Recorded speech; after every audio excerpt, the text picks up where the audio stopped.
नमस्कार, मैं doctor Anjali Dubey Indian history channel में आपका स्वागत करती हूँ। आज का जो हमारा विषय है वह विदेशों में क्रांतिकारी आंदोलन पर आधारित है। इसके पहले के वीडियो में हमने भारत में क्रांतिकारी आंदोलनों की शुरुआत कैसे हुई, कैसे उनका विकास हुआ, किस तरह की इनकी कार्यशैली थी, इस पर चर्चा की थी। और अब हम बात कर रहे हैं विदेशों में क्रांतिकारी आंदोलनों पर। तो सबसे पहले हम बात करेंगे अमेरिका में गदर पार्टी और आंदोलन क्या था। 19वीं शताब्दी के अंतिम दशक में पंजाब के कृषक और श्रमिक बहुत बड़ी संख्या में संयुक्त राष्ट्र अमेरिका में चले गए थे। 20वीं सदी के प्रारंभ दशक में इनकी संख्या अधिक बढ़ गई थी। ये यहाँ मजदूरी करके अपना जीवन निर्वाह करते थे। धीरे धीरे ये सब अमेरिका में रहने वाले अन्य भारतीयों के समान भारतीय स्वाधीनता और स्वराज्य की भावना से परिचित हो गए। अमेरिका में इन्हें अपने विचारों को अभिव्यक्त करने की स्वतंत्रता की, इसलिए उन्होंने अंग्रेजी शासकों के अत्याचारों, शोषण और निरंकुश नौकरशाही के विरुद्ध अमेरिका में प्रचार करना प्रारंभ किया। वहां रह रहे विभिन्न जो भारतीय थे उन सभी ने मिलकर के 1 नवंबर 1913 को संयुक्त राष्ट्र अमेरिका के पश्चिम तट पर सैन फ्रांसिस्को नगर में गदर पार्टी की स्थापना की थी। लाला हरदयाल इस गदर दल के प्राण एक तरह से समझे जाते थे। इस दल के अन्य प्रमुख सदस्य भी थे पंडित काशीराम, भाई परमानंद, कतार सिंह, सराया और रामचंद्र। इस गदर पार्टी का उद्देश्य विदेशों में निवास कर रहे भारत के लोगों के अधिकारों की रक्षा करना और भारत की आजादी के लिए अमेरिका में चेतना जागृत करना था। यह दल अन्य क्रांतिकारी संस्थाओं के रूप में भिन्न था कि इनके सदस्यों ने पहली बार गुरिल्ला युद्ध के द्वारा भारत को स्वतंत्र कराने की योजना बनाई थी। गदर पार्टी के प्रचार और आंदोलन से, उनकी क्रांतिकारी विचारधाराओं से विदेशों में बसे भारतीय अपने देश की आजादी के लिए जागृत हुए और इन्होंने प्रयास करना प्रारंभ किया। इस गदर पार्टी ने साप्ताहिक, बाद में मासिक पत्रिका गदर का प्रकाशन भी करना प्रारंभ किया। इसके मुख्य संचालक लाला हरदयाल थे। इस गदर पार्टी और उसके प्रमुख पत्र गदर से भारत में अंग्रेजी शोषण, अत्याचार और अनाचार का स्पष्ट दिग्दर्शन होता था। इससे एक ओर अंग्रेजों के विरुद्ध प्रचार होता था तो दूसरी ओर भारतीयों को स्वतंत्रता प्राप्त करने के लिए प्रेरणा भी प्राप्त होती थी। इस गदर पार्टी से भारत में हुए अंग्रेजों के अत्याचार, कुकृत्य, शोषण, निर्मम दमन नीति का अंतरराष्ट्रीय प्रचार होता था। गदर पार्टी के तीव्र आंदोलन से घबराकर अंग्रेजों ने अमेरिकी प्रशासन पर दबाव डाला कि वह गदर पार्टी के प्रमुख लाला हरदयाल के विरुद्ध मुकदमा चलाए और उसे दंडित किया जाए। फलकर लाला हरदयाल पर न्यायालय में मुकदमा चलाया गया, पर वे अमेरिका से भागकर यूरोप में जर्मनी चले गए। इस समय प्रथम विश्व युद्ध हो रहा था। जर्मनी तथा बर्लिन में लाला हरदयाल ने भारतीय स्वतंत्रता समिति गठित की। इसका उद्देश्य था कि विदेशों में निवास कर रहे भारतीयों को भारत को आजाद कराने के लिए सभी प्रयत्नों के लिए प्रोत्साहित करना एवं उनकी सहायता करना। भारत में विदेशों से स्वयंसेवकों को भेजकर भारतीय सैनिकों को अंग्रेजों के विरुद्ध विद्रोह करने के लिए प्रेरित और तैयार करना। भारतीय क्रांतिकारियों के लिए आवश्यक विस्फोटक पदार्थ भेजना और संभव हो सके तो भारत पर अंग्रेजों के विरुद्ध सैनिक आक्रमण करना। जर्मन सरकार ने पूर्ण सहयोग प्राप्त नहीं होने पर वे जर्मनी से स्वीडन और फिर अमेरिका में फिलाडेल्फिया पहुंच गए थे। वे ब्रिटिश साम्राज्य के बड़े घोर शत्रु माने जाते थे। वे अंग्रेजों के विरुद्ध आजादी के आंदोलन का नेतृत्व करने के लिए भारत आना चाहते थे, पर 6 मार्च 1939 को फिलाडेल्फिया में विष देकर के उनकी हत्या कर दी गई थी। इसके बाद अगली जो बात हम कर रहे हैं वह कामागाटामारू प्रकरण या कामागाटामारू घटना से संबंधित है। कामागाटामारू एक जापानी जहाज था जिसे सिंगापुर में गुरुदत्त सिंह ने किराए पर लिया था। इसमें 376 भारतीय यात्री थे, जिसमें 346 पंजाबी सिख, 21 मुसलमान और शेष पंजाबी हिंदू थे। वे सब इस जापानी जहाज द्वारा कनाडा के वैंकूवर नगर ले जाए जा रहे थे और उनका उद्देश्य यह था कि वे भारत से बाहर स्वतंत्र जीवन का रसास्वादन कर सके और भारतीय स्वतंत्रता के संग्राम में भाग ले सके। परंतु कनाडा की सरकार ने इनको वैंकूवर के बंदरगाह में उतरने ही नहीं दिया। 2 माह तक समुद्र में ही लगातार रहे।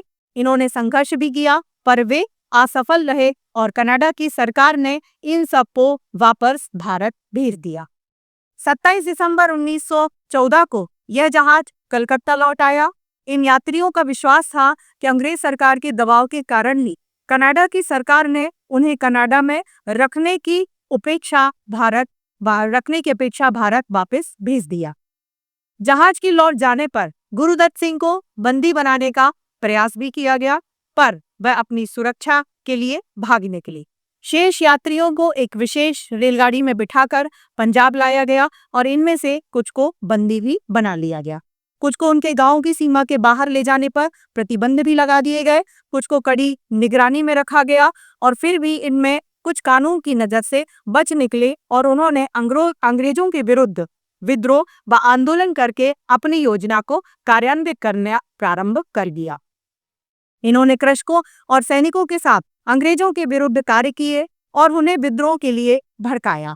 इन्होंने हथियार प्राप्त करने, उनको बनाने और व्यय के लिए धन प्राप्त करने हेतु लुधियाना, जालंधर, अमृतसर आदि स्थानों पर डाके भी डाले। सरकारी खजानों और थानों को भी लूटा।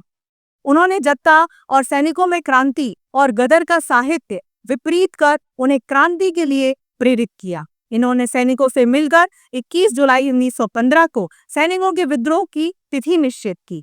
अंग्रेज सरकार को इस विद्रोह की सूचना प्राप्त होने पर उनके कई नेता व कार्यकर्ता बंदी बना लिए गए। भारत सरकार ने इन पर भारत सुरक्षा अधिनियम के तहत मुकदमा चलाया। इसे प्रथम लाहौर षड्यंत्र केस कहते हैं। इसमें 20 को फांसी की सजा दी गई और 58 को आजीवन कारावास का दंड दिया गया था। इसके बाद हम बात करेंगे विदेशों में अन्य क्रांतिकारी आंदोलन क्या थे। तो अंग्रेज सत्ता के निरंकुश नियंत्रण से बचने के लिए अनेक बार क्रांतिकारियों को भारत की आजादी प्राप्त करने के लिए अपनी क्रांतिकारी गतिविधियों को और अपने मुख्य कार्यालय को विदेशों में संचालित करना पड़ा। इस प्रकार क्रांतिकारी विचारकों के प्रसार और कार्यों के विस्तार का जो श्रेय है वह सौराष्ट्र के निवासी श्यामजी वर्मा को जाता है।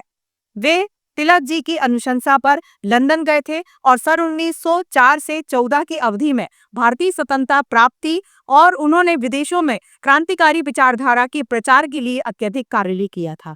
इस कार्य में उनके सहयोगी भाई परमानंद, मैडम कामा, विनायक दामोदर सावरकर आदि इन्होंने भारतीयों के दुख दर्द और भारतीय दृष्टिकोण को प्रस्तुत करने के लिए इंडियन सोशलिस्ट नामक पत्र जो है वह भी प्रारंभ किया था। सन 1905 में उन्होंने इंडियन होम रूल सोसाइटी की स्थापना की और एक ही वर्ष की अवधि में इनकी सदस्य संख्या 119 हो गई। ब्रिटेन में संस्था के द्वारा होम रूल आंदोलन की लोकप्रियता में भी वृद्धि हुई। श्यामजी वर्मा की गतिविधियों से भारतीयों में राष्ट्रीय चेतना जागृत हुई और इन्होंने भारत की स्वतंत्रता प्राप्ति के लिए शक्ति के उपयोग का खूब प्रचार किया। उन्होंने यह विचारधारा प्रसारित की कि भारत में अत्याचारी विदेशी शासन को हिंसक शक्ति के साधनों से ही समाप्त किया जा सकता है और इसके लिए रूसी प्रणाली ही उपयुक्त है। इन्होंने साहसी भारतीय युवकों को आर्थिक सहायता देकर विदेशों में भ्रमण करने तथा अनुभव अर्जित करने में अपना अपूर्व सहयोग भी प्रदान किया। जो ब्रिटिश अधिकारी भारत और उसके बाहर क्रांतिकारी गतिविधियों को कुचलने के लिए अनुचित और दमन तरीके अपना रहे थे, भारतीय क्रांतिकारियों ने उनको अपने मार्ग से हटाने का प्रयत्न भी किया। उन्होंने ब्रिटेन में लॉर्ड कर्जन, लॉर्ड किचनर और सर कर्जन विली जो भारत सचिव के राजनीतिक मामलों के परिसहाय एडीसी थे, उनकी हत्या की योजना भी बनाई। अमृतसर से ब्रिटेन में इंजीनियरिंग पढ़ने के लिए मदन लाल धिंगरा ने 1 जुलाई 1909 को कर्जन विली को गोली मारकर उसकी हत्या कर दी थी। धिंगरा को प्राण दंड दिया गया। धिंगरा ने अपने देश के लिए अपना जीवन न्यौछावर कर दिया। लंदन से क्रांतिकारी भारत में क्रांतिकारियों को पिस्तौल व अन्य हथियार भी भेजते थे। लंदन गुट द्वारा भेजे गए एक ऐसे ही ब्राउनिंग पिस्तौल से नासिक में अंग्रेज अधिकारी जैक्सन की हत्या कर दी गई थी। फलतः भारत में ब्रिटिश सरकार के आदेश पर लंदन में दामोदर सावरकर को बंदी बना करके भारत भेजा गया। नासिक षड्यंत्र केस में उन पर मुकदमा चला और कारावास का उनको दंड भी दिया गया था। ब्रिटिश सरकार की इस निर्मम दमन नीति के कारण ब्रिटेन की भारतीय क्रांतिकारियों ने यह अनुभव किया कि ब्रिटिश विरोधी क्रांतिकारी गतिविधियों को चलाने के लिए लंदन सुरक्षित स्थान नहीं है। इसलिए वे अब लंदन से पेरिस व अन्य यूरोपीय देशों की राजधानियों में चले गए। इस समय इन क्रांतिकारियों के नेताओं में प्रमुख थे चट्टोपाध्याय, अय्यर और लाला हरदयाल। इन्होंने क्रांतिकारियों के साहित्य का प्रचार कर भारतीयों को जागृत किया। भारत की स्वतंत्रता प्राप्ति के लिए यूरोप की अन्य क्रांतिकारी संस्थाओं से संपर्क सहयोग से योजनाएं बनाई और भारत में क्रांतिकारी गतिविधियों को संगठित करने और उनकी योजनाओं को कार्यान्वित करने के लिए भारत के क्रांतिकारियों को शस्त्र भी भेजे। पेरिस में इंडियन सोसाइटी और बर्लिन में भारतीय स्वतंत्रता समिति स्थापित की गई। मैडम कामा, एस राणा, एम.पी.टी. आचार्य और के.आर. कोतवाल पेरिस की इंडियन सोसाइटी से संबंधित थे और लाला हरदयाल बर्लिन की संस्था से। भारत में क्रांतिकारियों की सहायता के लिए हथियार और विस्फोटक पदार्थ भेजना और क्रांतिकारी साहित्य का प्रसार करना इनका एक प्रमुख लक्ष्य था। अमेरिका ने गदर पार्टी से भी भारतीय स्वतंत्रता प्राप्ति के लिए विदेशों में अपूर्व योगदान दिया, परंतु प्रथम विश्व युद्ध के प्रारंभ और उसके फैलने से इन क्रांतिकारियों की योजना पर प्रभाव पड़ा और उनकी गतिविधियां शिथिल पड़ गई। अब हम बात कर रहे हैं क्रांतिकारियों और आतंकवादियों की विफलताओं पर। बलपूर्वक अंग्रेजी साम्राज्य का तख्ता पलटने के लिए किए गए क्रांतिकारी और आतंकवादी आंदोलन लोकप्रिय होकर जन आंदोलन नहीं हो सके। कुछ समय बाद क्रांतिकारी आंदोलन शिथिल पड़ गए। क्रांतिकारियों का यह दोष था कि उन्होंने जनता का सक्रिय सहयोग लेने का प्रयास नहीं किया। भारतीयों के अत्यंत थोड़े से सीमित वर्ग ने ही क्रांतिकारियों के आंदोलन का समर्थन किया था। अधिकांश प्रतिष्ठित व्यक्तियों और प्रभावशील वर्गों के क्रांतिकारियों के प्रयासों और आंदोलन को आलोचनात्मक दृष्टि से देखा गया। विभिन्न प्रांतों और क्षेत्रों के क्रांतिकारियों ने सामूहिक रूप से कोई भी संगठित प्रयास नहीं किए थे। वास्तव में एक राजनीतिक शस्त्र के रूप में क्रांतिकारी आतंकवाद विफल हो गए। ब्रिटिश सरकार की निर्मम दमनकारी नीति, सरकार की गुप्तचर विभाग की जांच पड़ताल तथा जन सहयोग के अभाव से क्रांतिकारी आंदोलन विफल रहे। क्रांतिकारियों में से ही किसी एक की सहायता से विभिन्न क्रांतिकारी योजनाओं को अंग्रेज सरकार असफल करती रही और विभिन्न प्रयासों को समय से पूर्व ही समाप्त कर दिया जाता था। इसके बाद हम बात कर रहे हैं क्रांतिकारियों के महत्व पर। एक राजनीतिक शास्त्र के रूप में क्रांतिकारी आंदोलन और आतंकवाद विफल हो गया। अंग्रेजों को देश से बाहर खदेड़ने का लक्ष्य वह पूर्ण नहीं कर सका। इस विफलता के बावजूद भी राष्ट्रवाद के विकास में क्रांतिकारियों ने अपना बहुमूल्य योगदान दिया था। इन क्रांतिकारियों और आतंकवादियों का समर्पण, त्याग और बलिदान व्यर्थ नहीं गया। उनका रक्त व्यर्थ में नहीं बहा। उनके त्याग, लगन, देशभक्ति, मृत्यु से जूझने का साहस और बलिदान के कारण क्रांतिकारी अत्यधिक लोकप्रिय हो गए। राष्ट्रीय स्मृति में शहीदों का स्थान उन क्रांतिकारियों को प्राप्त हुआ जिन्होंने अंग्रेजों के विरुद्ध असफल सशस्त्र प्रयास किए। उनके लगन, देशभक्ति, त्याग और बलिदान के ज्वलंत उदाहरण ने देश की तरुण पीढ़ी को इतना अधिक प्रभावित किया कि उन्होंने आगे बढ़कर स्वतंत्रता आंदोलन में सक्रिय भाग लिया। भारतीयों को अंग्रेजों से संघर्ष करने के लिए अधिक दृढ़, उत्साही, साहसी, कर्मनिष्ठ, देशभक्त कर दिया था।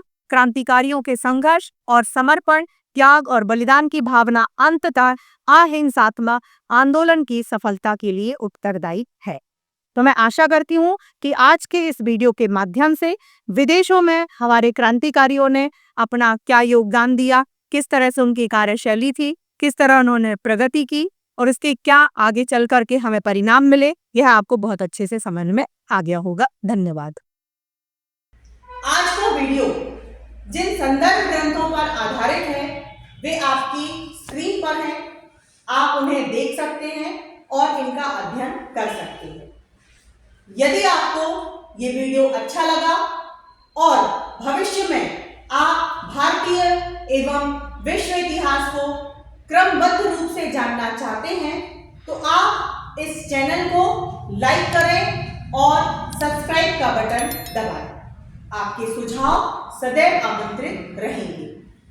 साथियों, इस चैनल का उद्देश्य किसी भी रूप में व्यवसाय बिल्कुल भी नहीं है। इस चैनल के द्वारा संपूर्ण इतिहास का ज्ञान पूर्णतः निःशुल्क प्रस्तुत किया जाएगा।